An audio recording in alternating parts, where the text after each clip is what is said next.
This is a new edition of the Heat Treat podcast.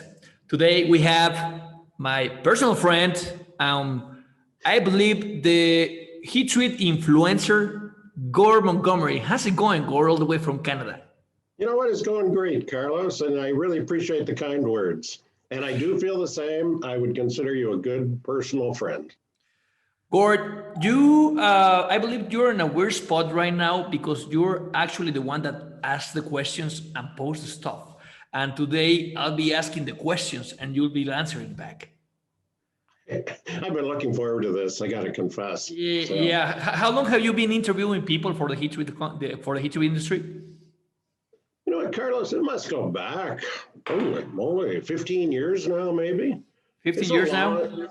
15 years. It's a long time. It's a lot of fun. The hardest part, though, is always to come up with different questions. You don't want to ask the same questions over and over and over. So it's fun. But again, this is different, me being on this end, and I've been looking forward to it. Yeah. So you've been in the industry for like 20 years. I read your CV. And well, a lot of people, they know you. They know the Monty. They also know you. You do a lot of business in the heat treat industry.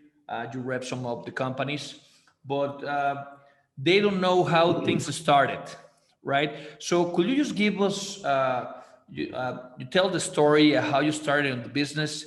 I believe you're a second generation.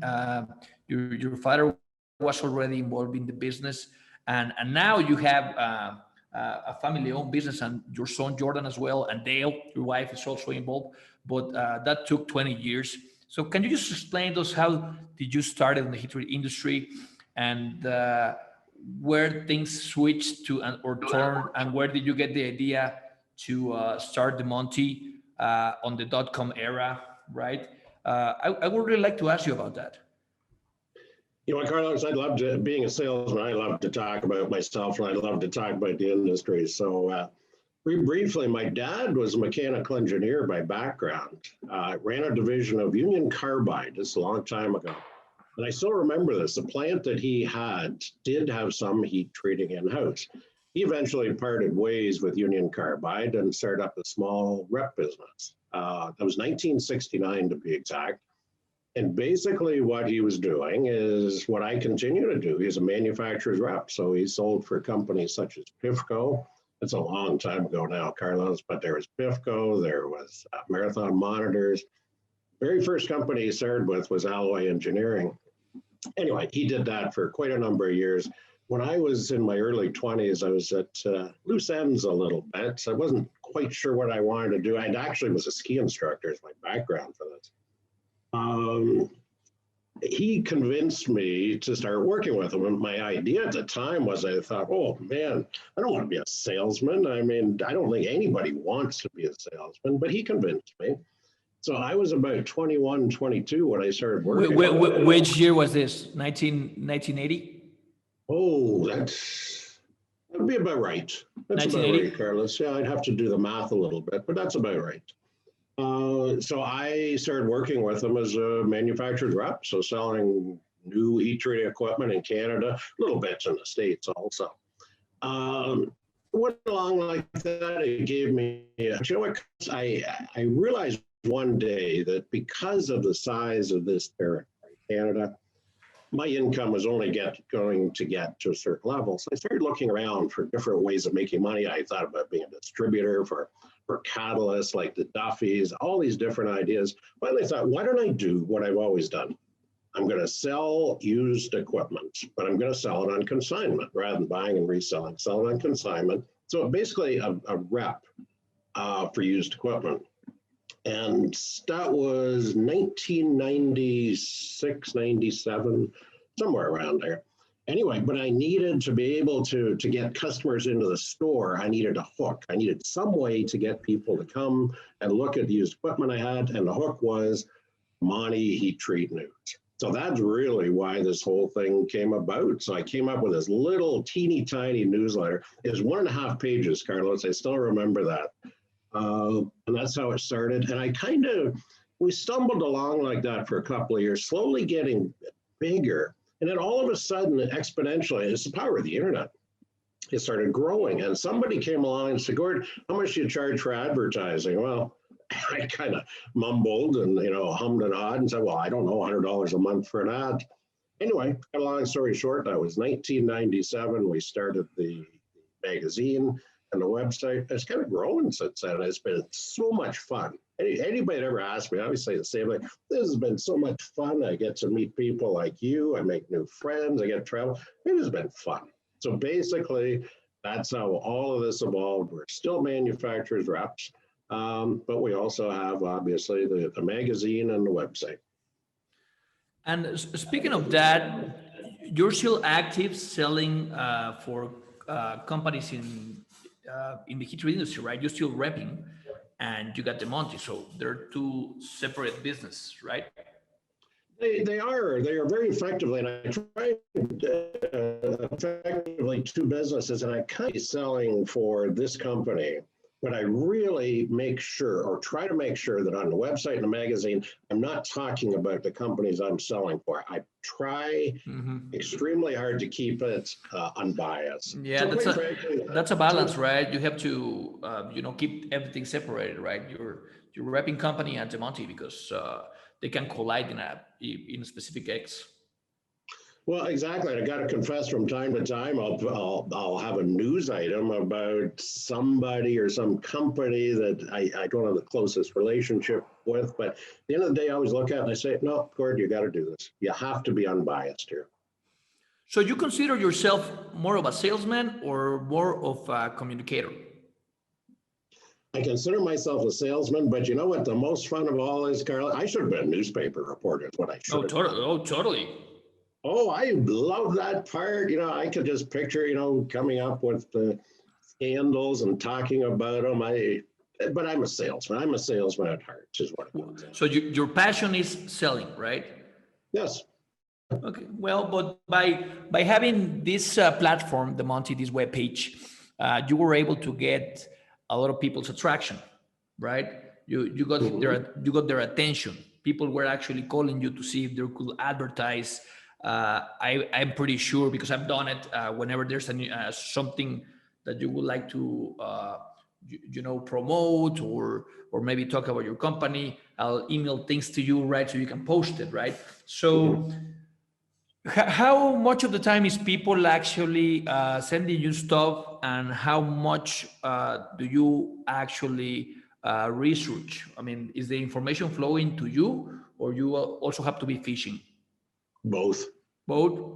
Is it like and you know what? I got to confess, when I started this, I could just picture that I could sit in front of a computer and I just be deluged with news. All these days, we've done this, we've done that, heat treat related. It has never entirely worked out that way. And I'm sure, publications like Industrial Heating would say the same thing. You do get a certain amount of press releases, information, but at the end of the day, you've got to be out there digging. You've got to be out there, paying attention, looking for news. So far more you have to dig for it than you just sit and receive. That's great to hear that you actually can have a lot of information flowing your way, because that's actually the hardest part, just to fish and trying to write articles and do the research. That's a lot of that's pretty time consuming. But this is the Heat Treat podcast, and we like to bring added value from the experts, the very best on their subjects. And I consider yourself as one of the greatest salesmen for the industry. You've been all over the world. You started in Canada.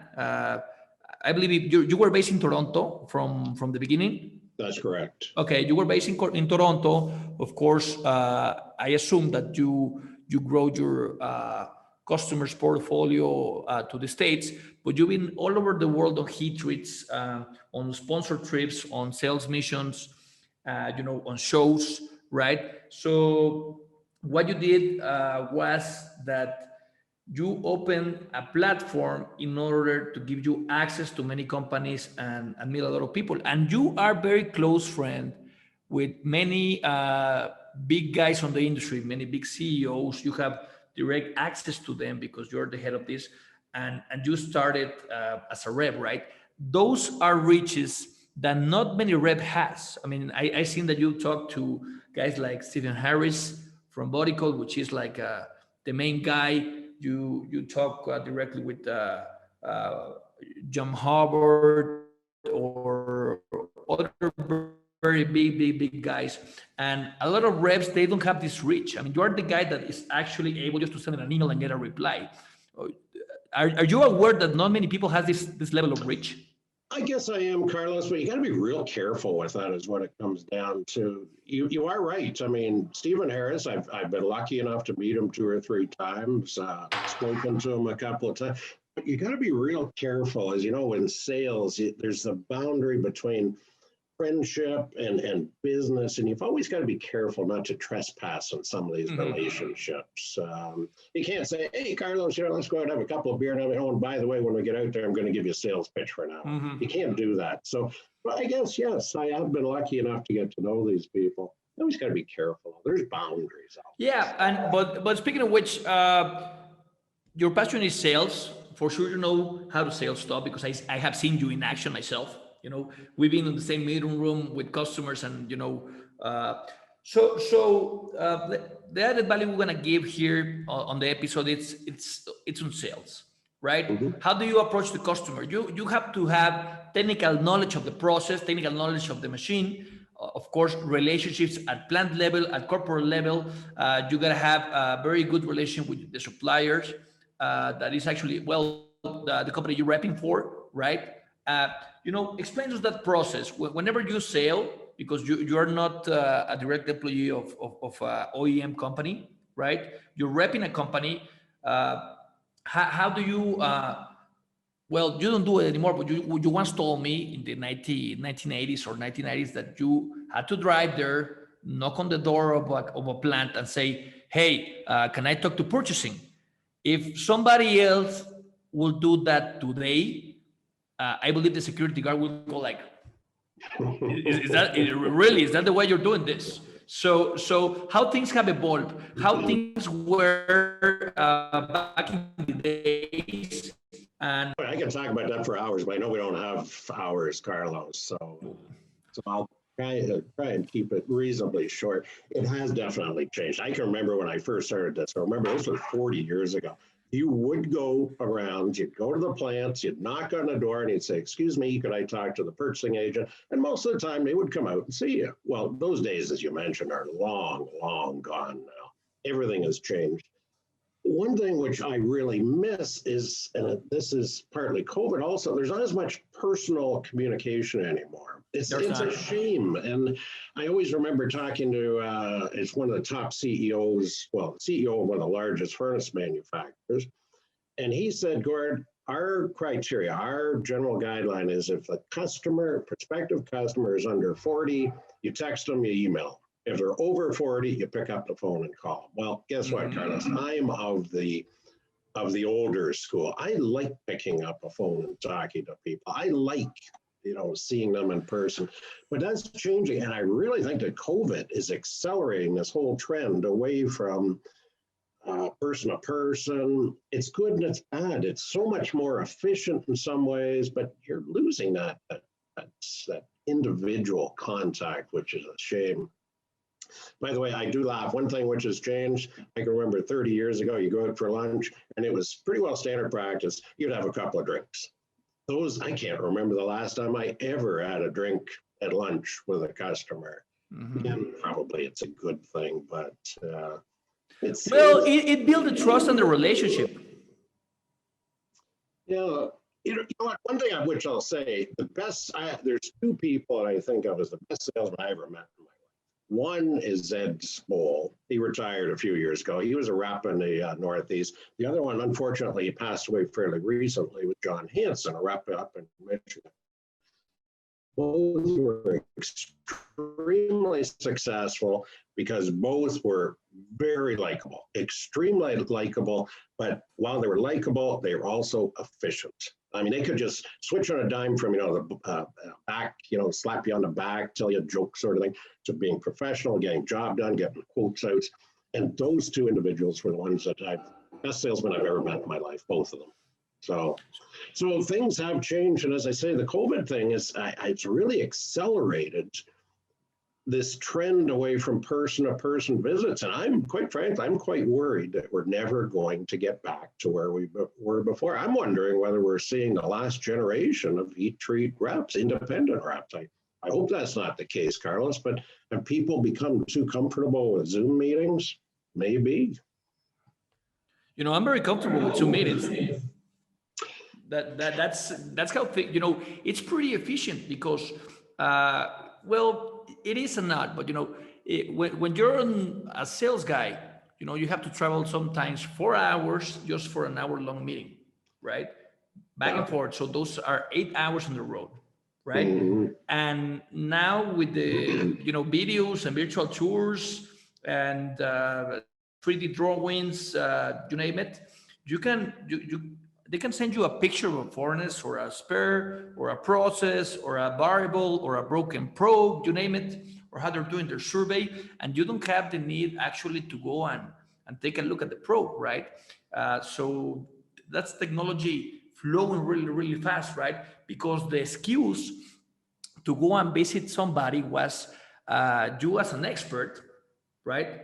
Or you as a salesman, that you were able to give them a solution, right? But you should go on the shop, take a look at the furnace, look at the broken probe, or at the failure that the furnace had, or the broken tray, you name it, right? And you'll say, I'm gonna write this down, go back to my office, touch base with my supplier, and I'm gonna get you a quote, right? And you'll follow by phone, if any, right? So that was a lot of waste on that entire process, right? So if you're texting with the guy, because I get it, we're not building relationships, but we're getting things done faster, right? So I agree with you, Carlos. I just kind of miss right on. Nothing has changed very, very quickly. Used equipment. I mean, we list used equipment. It used to be for anything over, let's say, $10,000, the potential buyer would always go look at it. You get on a plane, you fly from Detroit to LA, whatever, you look at it, you show up, you say, yeah, that's a temper furnace, all right, I'll buy it. With COVID, you can't do that. So what has changed is I have sold some very big ticket items just with technology. So in other words, the vendor gets out there, he's got his video camera, he says, okay, Bob, what do you want to see on this furnace? You want to see the bearings? You want to see the fan? A live video feed.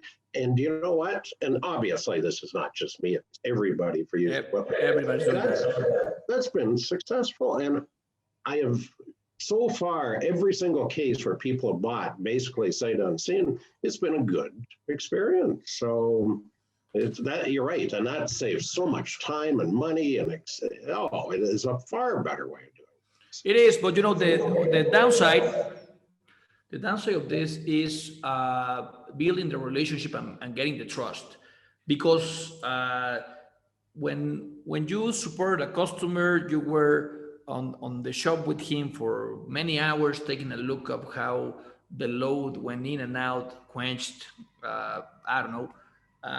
You build some trust with the customer, and they knew you know him, right? And trust, I believe, is something that has I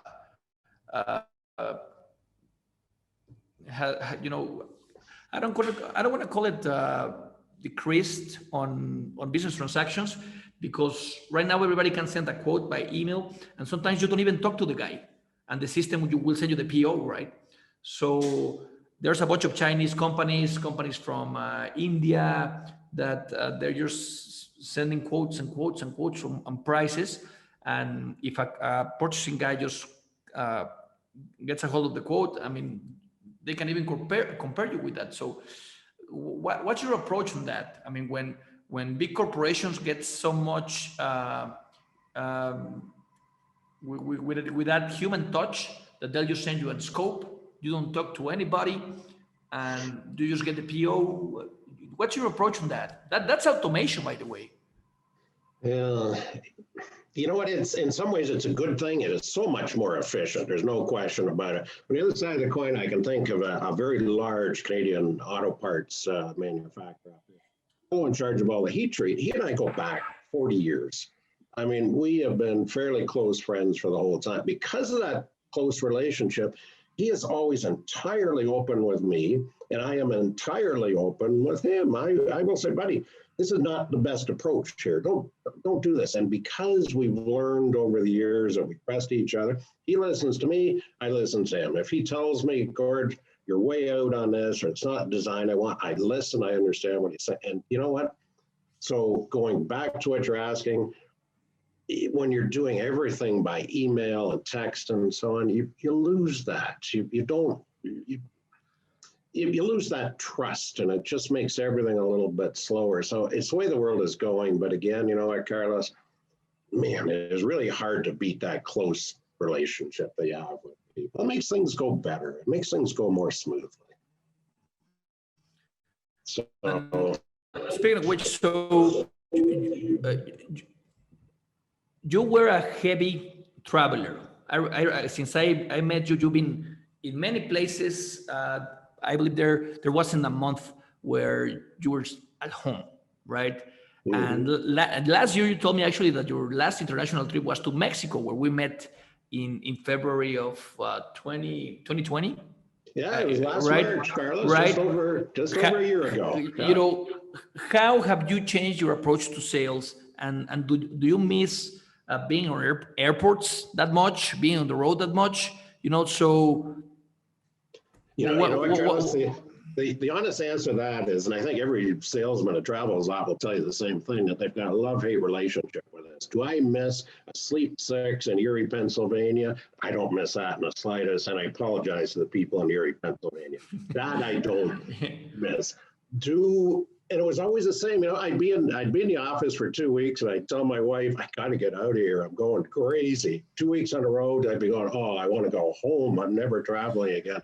Yeah, I miss it. There's times, you know, I'd say, I don't want to go to this trade show in Germany. When I get there and you meet friends, it's fun. So I miss it. And have I changed anything? Well, this is a good example. Zoom meetings, more phone calls. I miss the smell of quench oil, though. I have to say that.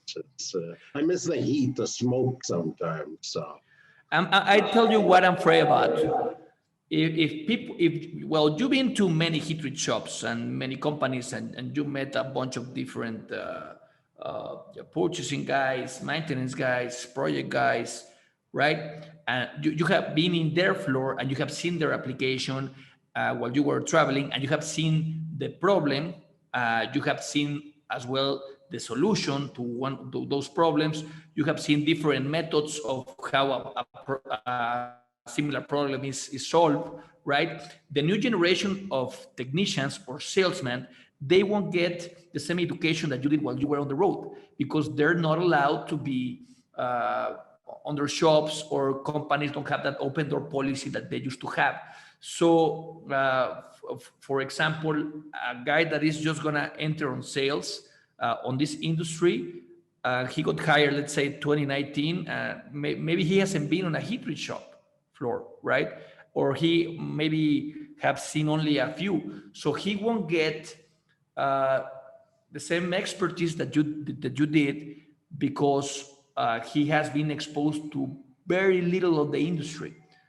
How are we going to tackle with that? I mean, we're going to have the same amount of salesmen, don't get me wrong, because transactions are going to be still running, but the approach is going to be different, because they're not allowed to go on shops.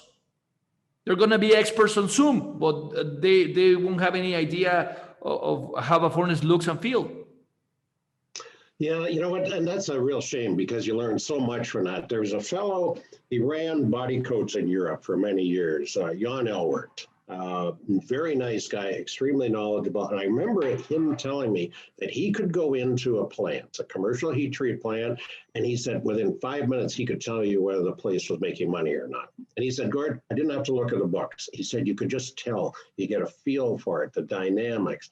Somebody else in that same boat Mr. John Hubbard, I would suggest that he can go into any commercial heat treat plant in the world and probably within minutes say, this is well run, this is not well run. And that is just what you're saying. It's experience. And by the way, you travel the world, heat treating is heat treating. It's, it's time, it's temperature, it's atmosphere. That's all there is to it. It varies, though, depending on the local market. Aerospace has got smaller furnaces, more vacuum, blah, blah, blah.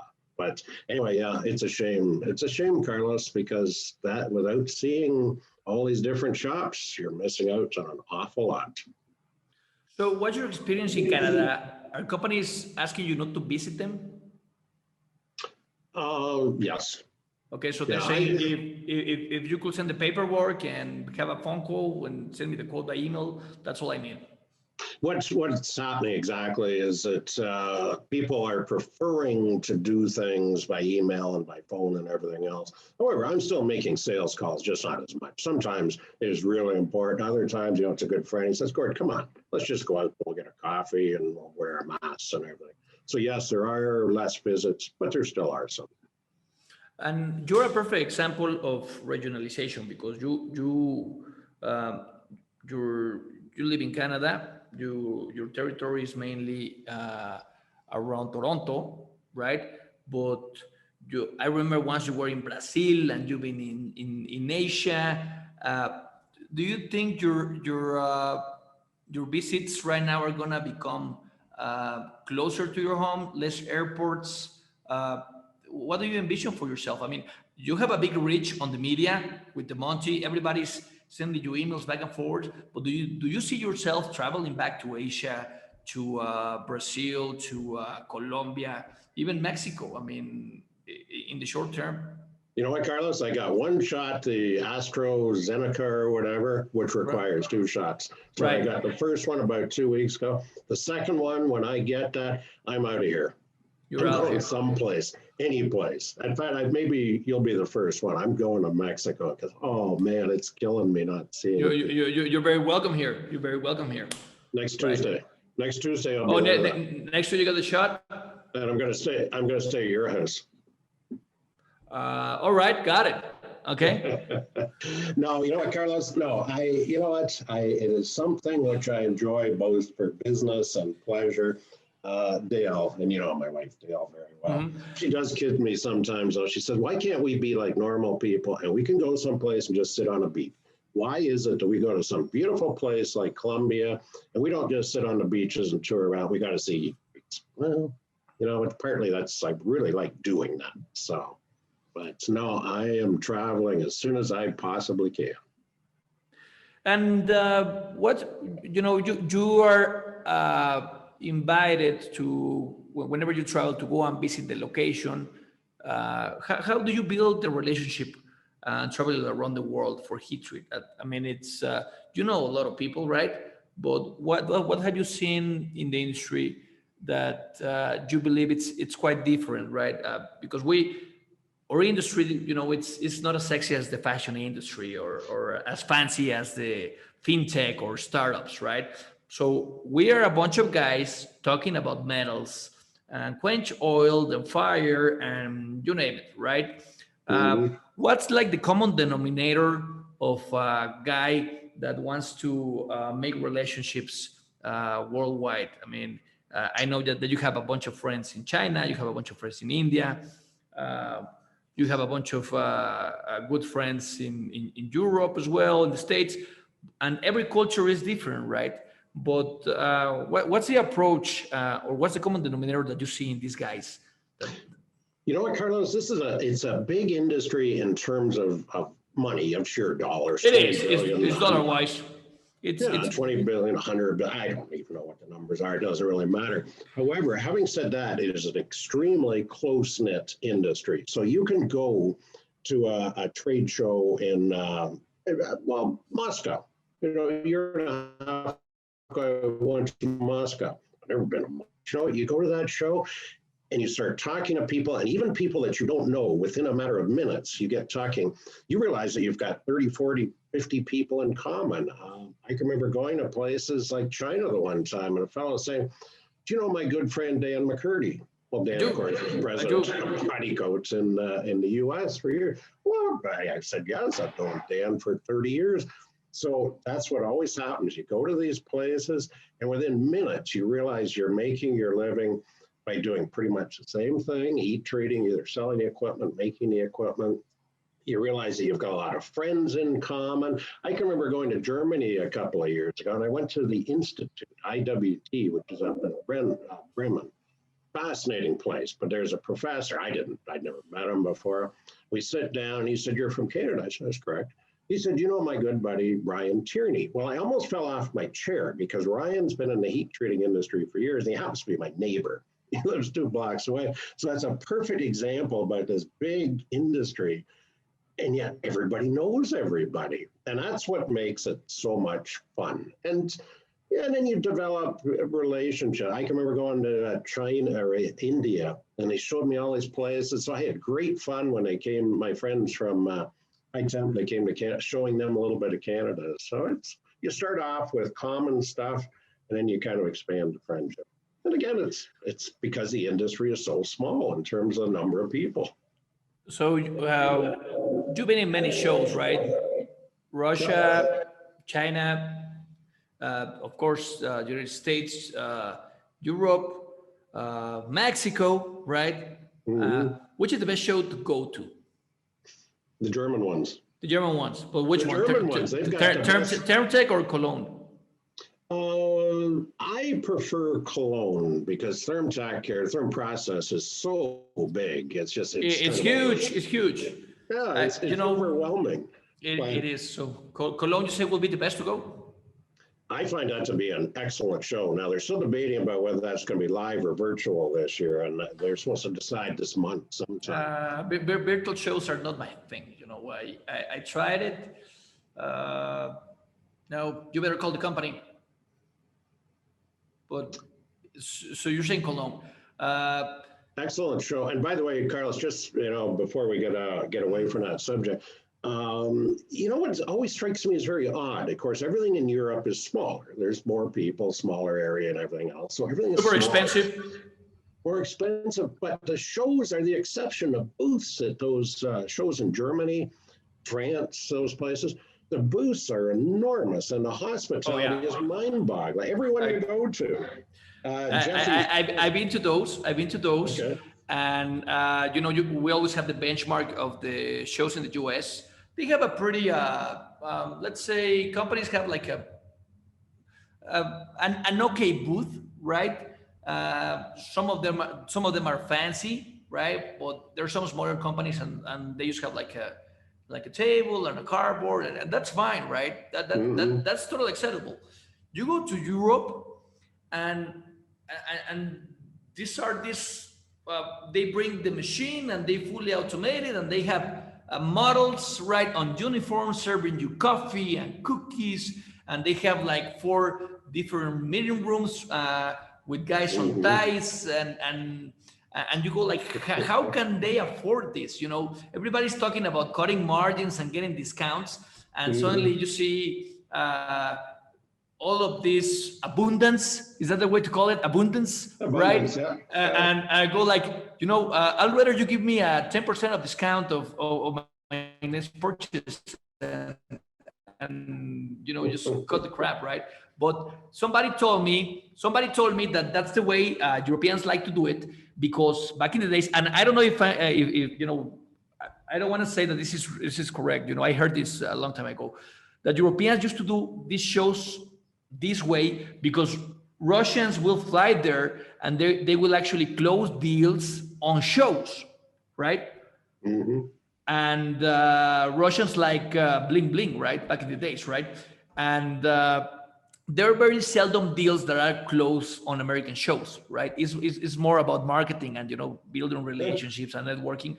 But if you knew that you had the option to close, let's say, a $10 million deal on a show, of course I will wear like a suit and a tie, and I'll make sure that we have waiters and they were blonde and they will well dressed. That's what I thought. Somebody told me that years ago. What's your opinion on that? Well, you know what? It reminds me of a joke which I've always told people. The only time that I ever wear a jacket and tie anymore is to weddings, funerals, and German trade shows. Those are the only time because they are still very formal there. It's relaxing a little bit. So the way, Carlos, you forgot one of the best things about it is the food and the drink at the booth in Germany always make me laugh. I mean, you show up 10:30 in the morning, prosecco, sir, a beer, whatever. I've learned it's a good idea to stay away from it, at least in the morning. But it is a different way of doing things, very much so. And I wouldn't argue with you about doing a deal right on the trade floor. I would say probably that is more likely to happen in Europe than the U.S. And is there a show on Canada? Do you have your own show? No, you know, the Canadian market, it's a very small market. It's basically 5% of pieces. And it's just not a big enough market to justify. And also in Canada, all the heat trading here is concentrated just in two areas, Southern Ontario and around Montreal. Canada's a mammoth country, but most of it, there's nothing, certainly no heat. Now, let's talk a little bit about manufacturing. And now I want to come back to North America and focus on the NAFTA 2.0 region. On how do you call the new NAFTA agreement?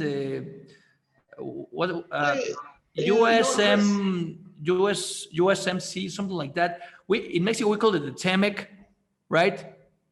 But I don't know the official word. Trump really made it hard for us to call that one out, but let's call it NAFTA 2.0, right? So back in the days, a couple of years ago, I remember that one of your biggest customers, closed their plant and sent the plant to one of our locations, right? Remember, Gord? Right? And you told me my customers are going your way; they're going south, right? Mm-hmm. So what's the right now how is it behaving? Our companies are still being installed in Canada, or they're just leaving because of the labor wages. They're going to the States where they're assembling things. Of course, in Mexico, we have a big boom of companies, right? But we under the Trump administration, we did see a slowdown on that one. What's your point of view on that one in the last 4 years? You know what? There's very little new manufacturing investment in Canada, and there's a whole bunch of reasons, high labor costs, everything else. But probably the biggest one is there's a border there. I mean, let's face it, 9/11, they closed the border down. Again, fast forward to now, and it was largely closed. Now, trucking is still going back and forth, but that border causes problems. So if you're a hard-nosed businessman with $1 billion to invest in a plant, where are you going to put that money? In a place where you've got 38 million potential customers, Canada, or a place where you've got 350 million potential customers, the U.S.? Well, it's really a no-brainer. You do it in the U.S. Now, for that reason, there's some investment up in Canada, but it's very, very little. But what I really see happening is, of course, everybody used to talk about China. There's very little going over to China now. If there is, it's for the Chinese market. What I really see is everybody's going to the southern U.S., the Carolinas, Alabama, Georgia, Mexico also, obviously. Carlos, you know more about that than I do, but I'm seeing the southern U.S. as a real beneficiary of everything that's happening these days. And by the way, I mentioned Mexico. Man, the last time I was there a year ago, the amount of heat treating, I'm starting to drool, quite frankly, Carlos, because the size of the heat treats around, where were we, Querétaro, it's mind-boggling, the amount of heat treating. It makes Canada look kind of embarrassing, quite frankly. So everything is going south. Everything is going south. But so what's the main activity, the industrial activity on Canada now? Where does Canada get its money? Well, of course, we've always been very largely resource-based. Oil, natural gas, nickel is a big one also. Okay. As far as the heat treating goes, it really comes down to two areas. There's automotive. Two very large automotive parts suppliers are Canadian-based, and they are Magna. Everybody in the industry knows Magna. The other one is Linamar. Okay. Linamar is a big one. And then the aerospace. So really, heat treating in Canada, it's auto, some aerospace, and that accounts for the vast bulk of heat treating up here. Well, the thing is that companies are going south. I do agree with that, but they're getting more and more automated, right? And we have talked in other episodes of the podcast about maintenance because some of the furnaces require less people to the newer versions, less operators because they're pretty much automatic on pusher lines or the controllers are pretty modern, right? And they use less and less and less people. But nobody has been able to tell me uh, that there's. Have you seen a lights out plant yourself, right? Yeah. Where do you see that? I've seen them a few different places, Europe, but the best example of all, Japan. A few Japan. years Okay. back, we were the guests of Dowa. It was a very large commercial heat treater furnace builder, and we toured a number of their plants, and also some of their customers' plants. And you know what, Carlos? It was shocking. The one place they brought the parts in, and they would fixture the parts on one side of this wall. So this whole area was separate. They'd fixture the parts, and then they would load them onto automated load carts. They would go through the wall into the actual heat treat, and the heat treat, there was nobody there. They had 15 furnaces, pusher furnaces, and there was about 3 maintenance technicians, and that was it. Not a single operator, loader, unloader, nobody. Everything was 100% automated. And I asked at the time, I said, how can you possibly justify this? Like, the cost for this must be horrendous. And the answer came back, we have no choice. We have no choice because of the demographics in Japan. We cannot get healthy 20-year-old people to load parts, load furnaces, unload, just because the population is aging. So they are absolutely forced to completely automate and have lights out operations. Europe, and I mean this with all due respect to Germans love technology. I swear that they do this just because it's really cool, it's really complex, it's really neat to watch. But operations are not uncommon. I actually featured one on the website recently, a place called Man, and it was completely out, lights out, beautiful operation. So it's quite something to see. So, what's the point about referring to German lights out in comparison with Japan? I just want to get the idea. oh, sorry, I was just talking about different examples. In Japan, they're kind of forced to do the lights out because of a lack of manpower, a lack of people. Germany, as I say, they love technology, and So they go like, we can do this. That's exactly it. Right. I think they look at it and they say, let's make this really, really cool and really complex and the latest and greatest. I swear and it's a compliment, by the way. It is, but when we got all this lean manufacturing and also parts per billion on quality, speaking to a couple of guys in the automotive industry, they told me that when you reach a certain level of automation and lean manufacturing, the money needed to maintain that, right, is pretty expensive, right? And you start actually losing money because the money you need to maintain it and continue to upgrade it and keep that level of lean manufacturing, right, is very, very expensive. And they have to think back and say, well, we have to step down a little, just not to be super expensive, right? Sometimes well, not many, right? The answer is not to automate the thing, just to make it less complex on a manual mode, right?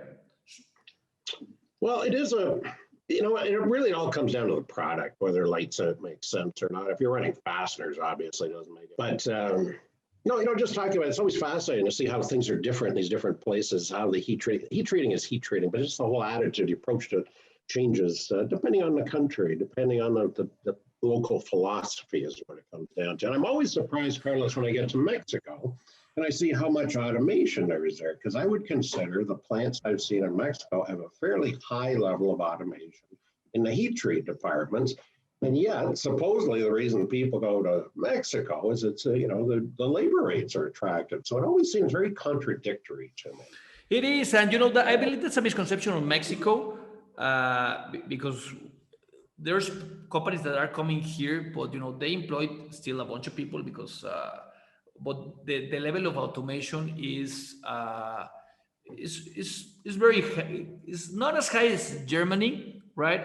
But plants are automated to a very decent level because they're brand new, right? So it would make sense to build a very manual plant when the technology is available, right?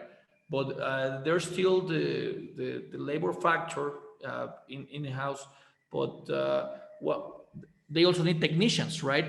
And that has been the problem because some of the guys in the plants are not skilled in order to service or maintain or program the machines, right? That's been like the big problem, right? So they have to have a bunch of guys being trained on how to automate the machine, how to program the machine, maintain the machine. And there's a lot of turnover because there are so many companies coming here. So it's always a pain in the neck for those companies. And so they just hire a bunch of people and they kind of lose traction of what was the initial objective in the first place, right? It was, we talked about it with I don't know who I talked to about the manufacturing processes. Right?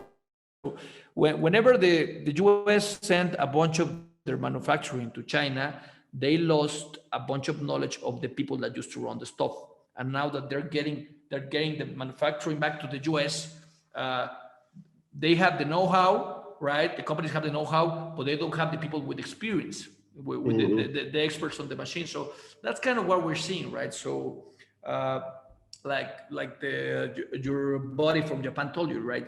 We're forced to automate things because we don't have the younger generations. And we also talked about this on the beginning of the podcast, where I believe that the new generation is not going to be as hands-on on the machines or on the process as people were back 20 days ago, 20 years ago, because of technology, right? People likes to be sitting on desks, on the internet, or doing computer stuff. Heat treat, you have to be on the shop. Do you think that's a fair statement? Right. Oh, you know what, Carlos? That's a very fair statement. And you know what? It's the number one problem in the industry these days. And it doesn't matter whether it's Canada, the US, you're talking Mexico, it doesn't matter where you are. It's people, finding good people. That is the number one issue out of anything. Forget about energy costs, whatever. Number one problem is finding people.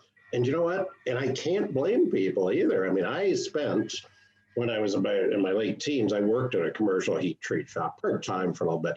That, as we both know, is a tough, hard, dirty job. My son Jordan, who works with me, he worked at commercial heat treater up here, and he'd come home, and my wife would say, "That's it. Don't touch anything. Don't sit on anything. Don't do anything until you have a shower."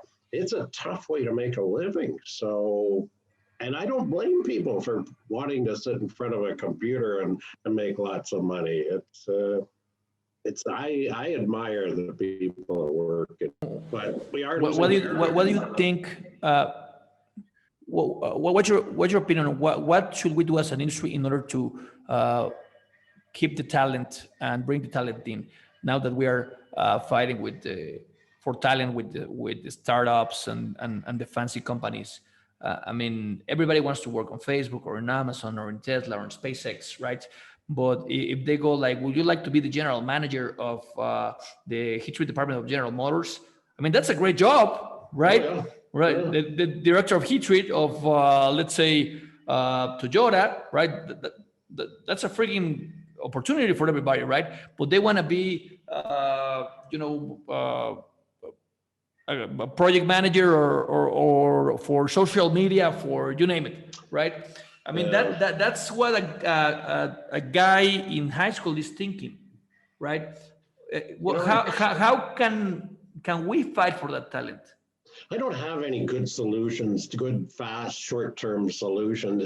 It goes way back. It goes way down the food chain. And what I mean by that is it means that we need to, as a society, whether it's a U.S., Canadian, Mexican, we need to, at 17, be encouraging kids to get into trades. That's what we need. We don't need more people with Bachelor of Arts degrees. I'm still not sure what the heck a Bachelor of Arts degree is, quite frankly.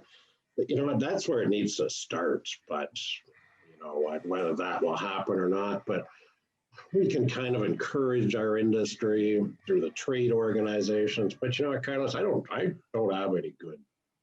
Because we just mentioned also on the podcast that it's a very narrow industry. Many people knows well, some people, but we hardly see a new guy on shows. It's the same people all over and over and over again. But I don't see many young guys or new guys, starting up companies, or they're the very few, right? And there's a lot of companies that's been there forever, right? And you just see the management just getting older and older and older. I mean, do you think similar? Well, you know what? So many people in this industry only get into it because their father was into it. My son is in it because that's my case. That's your background. I look at, let's say, the Wrights. Werco is another good example. The Jones is a perfect example. Solar atmosphere, solar manufacturing. I'm not sure how many Joneses are there now, but it's a lot of them. Braddock Metallurgical is another perfect example. Paulo Products. Super Systems. Yes, exactly. So you know what? That's so many people in this industry get into it because it's not well known, but their father was in it. So that's been a tremendous source of next generations. But whether that will continue, it's hard to know. It's hard to tell. It's hard to tell, but I'm pretty sure the new generation of the Montgomerys will still be there. I know that Jordan is also working with you, and he's getting some traction. He's being the one that it's sending the newsletters and the emails. So that's another example of how second generations gets hooked on the industry, right? Well, you know what, Carlos, I'm kind of surprised that he's in this, to be real honest, because when he was going to college, I had summer jobs. I got him a job at two places, Back Arrow and Metzex. And they're both big commercial heat treaters up here in Canada. Both, great people, big companies. But again, it's a hard way to make a living, especially in the summer when it's 95 degrees. In spite of that, working, hard and getting dirty, he loves it. So he's plans on being in this for the rest of his life. I can think of people in Germany. It's, again, family businesses, furnace builders, commercial heat treaters, second, third generation. It's good to see. It's really good to see. It's good to see. Well, it's great talking about the industry, sales, and how things are over there from your perspective, from the Monty. Now let's switch to this part of the podcast, which I actually love the most. Is my favorite part. Heat treat hack, heat treat gadget. During your career, what's a heat treat hack or heat treat gadget that you have used in a regular basis that you can share with the audience? Like your buddies, you just told that whenever you walk on a heat treat shop, they knew that they were making money or not just by looking at it. Is something that what's something that that you use on a regular basis that you believe is your hack or your way to go that nobody else does? Do you have something like that? Oh, that's a good question. Now, you're not talking about technology here, are you? Is that what That's something that you use, not talking about technology or anything, something that whenever you walk into a heat treat shop or you see a potential buyer, a technique or a trick that you actually use. Oh man, now you're kind of catching me off guard on this one, buddy. I'm trying to think of a good answer for you here, but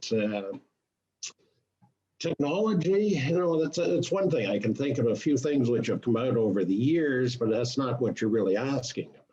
No, but I mean, if you go into a heat treat shop, I'll help you a little.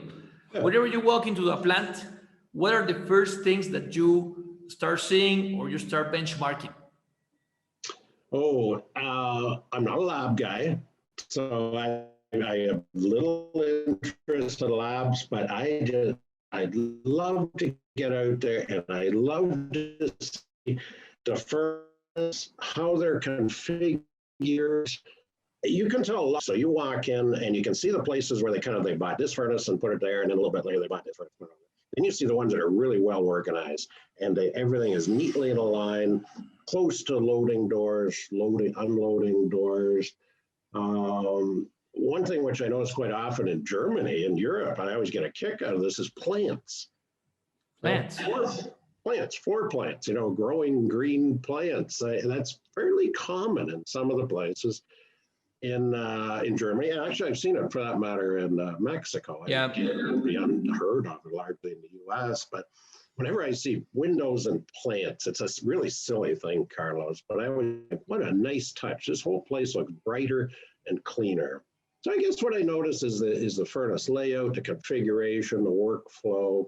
That's what I noticed first thing.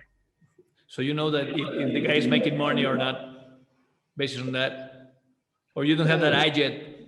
Yeah, a little bit. So it's true. It is. You know what? In technology, one thing, and this is kind of a funny story. Years ago, and the credit for this is Pat Torek, and everybody in this business knows Pat Torek. He came out many years ago with a gadget called the Furnace Doctor. And it was in a wood case, and it was a portable 3-gas analyzer that would tell you carbon potential, so a few other things. The company was Triad X at the time. He came out with that. He sold a lot of those things. I personally sold about 8 of them. And he was really at the forefront of technology with that. Now there's a bunch of portable 3-gas analyzers out there, great tools. But the very first one, it's my good buddy Pat Torek in a wooden box, and everybody remembered that wooden box. That was like the heat treat gadget from James Bond, like 40 years ago on Roger Moore's films, right? Yeah, yes. And Roger Moore, by the way, in my opinion, was one of the best.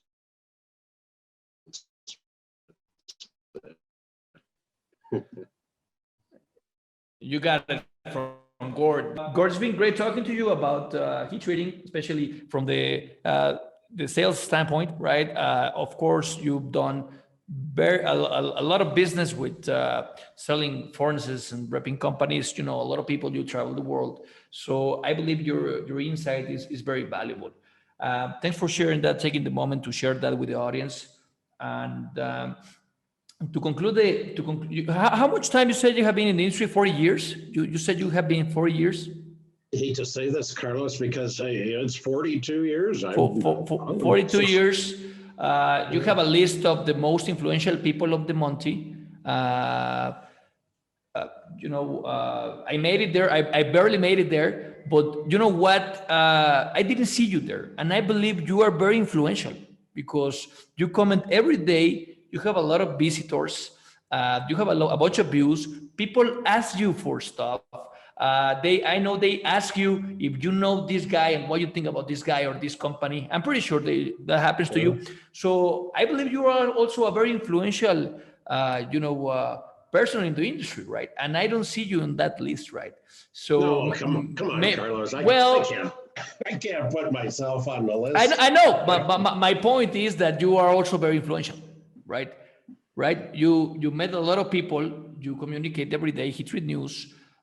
You know about a bunch of things that are going off camera, right? I'm pretty sure you do a lot of introductions, right, from people to companies. So you do influence the community, right? I'm not saying you should put yourself on the list. I'm saying that you're also a very influential guy in the company, in the industry, right?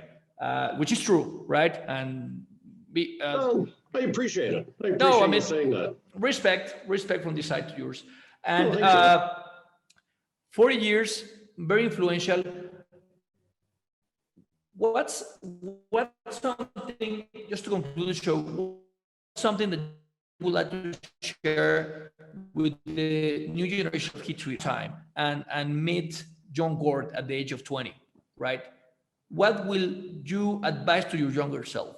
Or what advice would you give to Jordan, which just started a career? He's relatively young and he has a bunch of time to go. What have you learned through your entire career that you would like to share with the audience, to the new generation of heat treaters?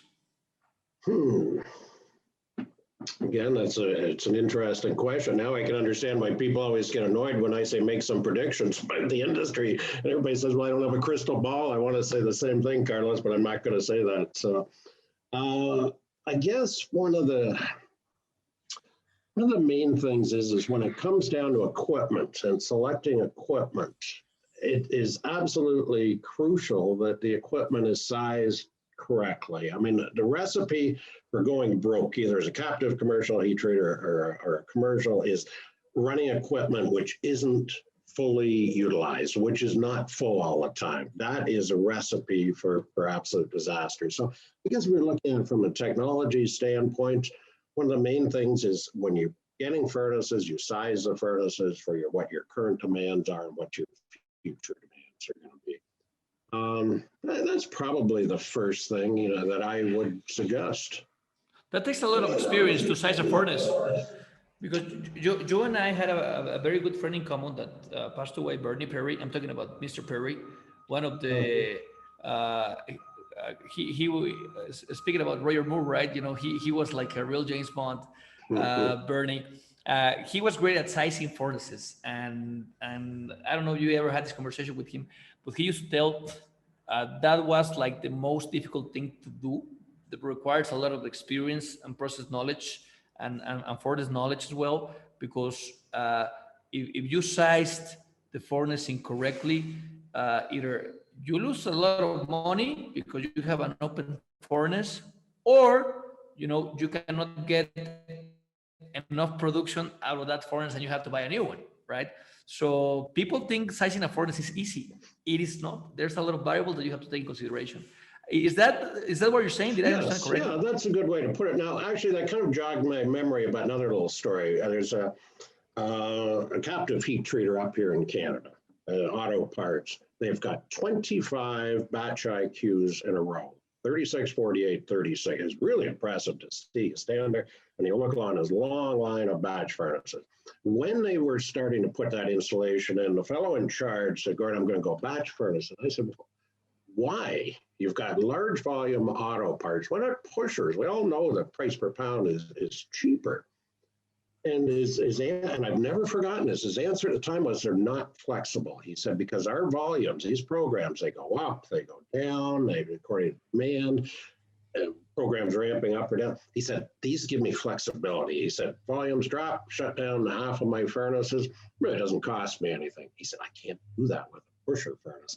So talking about the sizing issue, that's the reason why batch IQs are the most common furnace in the world. They're the most versatile. So the part about sizing, that's crucial. Again, mesh belt, running fasteners, you got to keep those monsters full constantly. They're getting small breaks in them between one product and the next product. A mesh belt furnace, they work on such tiny margins. You've got to be very efficient. And one of your upcoming podcast is going to be with one of the experts in the industry from Metex Heat Treat, and he's going to tell you all of this stuff. I know it. So yeah, we'll learn that through the podcast. And Gord, it's been great talking to you. I want to be respectful with your time. We hit the hour. I had an amazing time speaking to you. As I told you at the beginning of the interview, I believe it's funny now that I'm asking the questions to you when you're the ones that actually send the questions to interview and you interview the guys. I just want to remember the audience, we're posting subjects by the experts on the industry, brought to you, Heat Treat Podcast. This is going to be posted on the Monty, right? Or partner of this on this venture, on this project. Please subscribe, Gord, go like this. Please subscribe, hit like the video. Please subscribe. We're trying to build a community. Thank you, Gord. Have a great week. Thank you, Carlos. I really enjoyed it.